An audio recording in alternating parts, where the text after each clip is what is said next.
31 ساڵ تێدەپەڕێت بەسەر ڕاپەڕینی پێنجی سێ ڕانیەدا دژی ڕژێمی بەعس دواتر ڕاپەڕینەکە سەرجەم شار و شارۆچکەکانی کوردستانی گرتەوە. هەموو ساڵێک لە ڕۆژی پێنجسێدا یادی ڕاپەڕینە مەزنەکە لە بەردەم مۆنۆمنتە تەواو نەکراوەکە دەکرێتەوە و مەراسیمی تازەگۆڵینا ڕێک دەخرێت.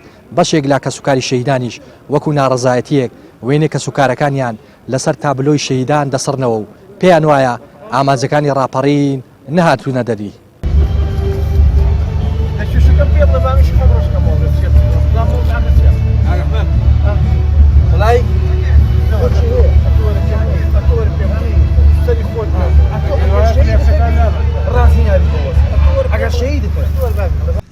والله ئامانجەکانی ڕاپەڕین ئاسڵان هەر نەهاتوونەتە دی.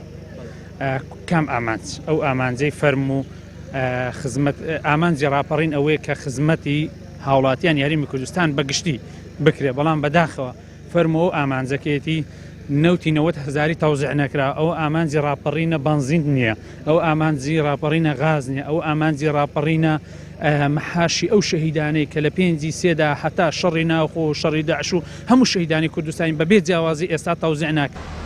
مەڵبەندی ڕاپەڕینی کۆمەڵی دادگەریش ئەم ساڵ بایکۆتی سەرجەم چالاکیەکانی یادی ڕاپەڕینی کردو، دەڵێ ئامانجەکانی ڕاپەڕین نەهاتوونەتە دی. بەرپرسان داهات و سامانی نیشتیمانیان بۆ خۆیانە و خەڵکیان لێ بێبەش کردووە.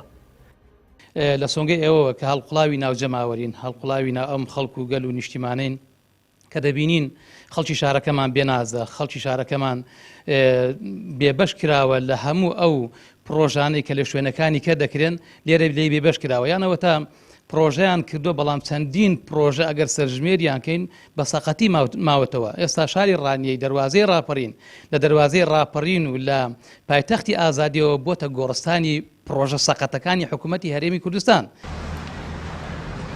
گەرچی دەڤەری ڕاپەڕین لانکی سەرهەڵدانی ڕاپەڕین و دەست پێکردنی حکومی کووردا لە هەرێمی کوردستان، بەڵام وەکو پێویست خزمەتی دەڤەرەکە نەکراوە.